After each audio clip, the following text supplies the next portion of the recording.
All right, so I'm reading Ksenia Anske's Rosehead right now, and it's absolutely awesome.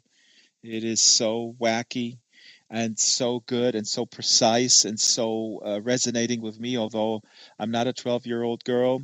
But her parents are they're the cringe inducing. The mother is overbearing and over medicating her daughter.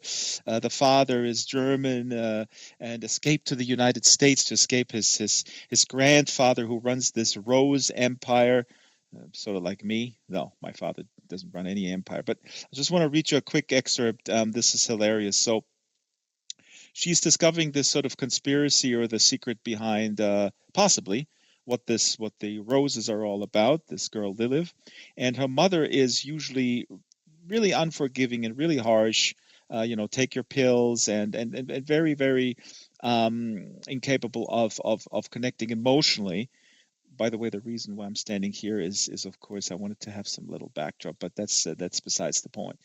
A backdrop that works with the story. Anyways, I digress. I was going to say that in this scene, all of a sudden the mother becomes somewhat emotional because there's a real outburst of Lilith, and I think the parents both they realize that the way they've dealt with it in the past doesn't work anymore. The father is like a little bit more emotionally capable of connecting, but is also a little bit of a wimp, I guess.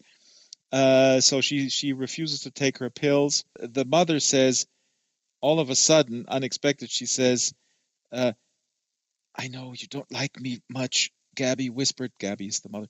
"Still, I love you. Never forget that." She let go, grabbed her husband's hand, and they rushed out of the room. Lilith stared at the door and then at Panther. Panther, by the way, is her dog who can talk. She talks with him. Who licked his muscle, feeling very pleased with himself for scoring a fine meal without being scolded.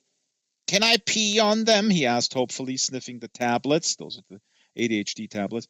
Lilith blinked. "What was that about?" Referring to her mother all of a sudden having sort of this emotional connection. Panther sighed.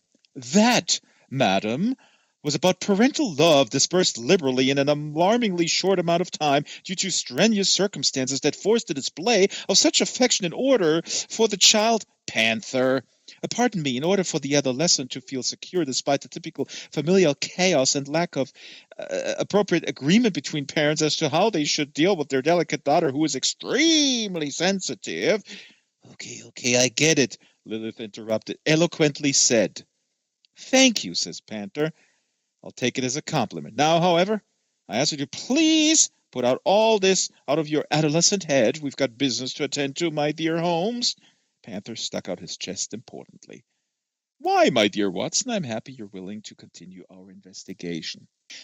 I forgot to say that Lilith also has this thing where she really annoys the adults. So she has this shtick, which is brilliant. She annoys the adults by being extremely precise with her language. Her vocabulary is very advanced. She's bookish, and in order to push back with adults who are sort of nonsensically giving her restrictions or orders of any kind, she responds in this super polite little madame type manner, and that annoys the parents or gets them off her back. So it's kind of brilliant. Uh, Again, if I'm going to be reborn as a girl and I have these types of annoying parents, then I know what to do. Unless I forget the knowledge from the previous world. Anyways, I digress. Love this book. Love this book. Best book of 2019 so far. Goodbye. I'm going to go in here and meet a Rosehead. Rose, what's for dinner?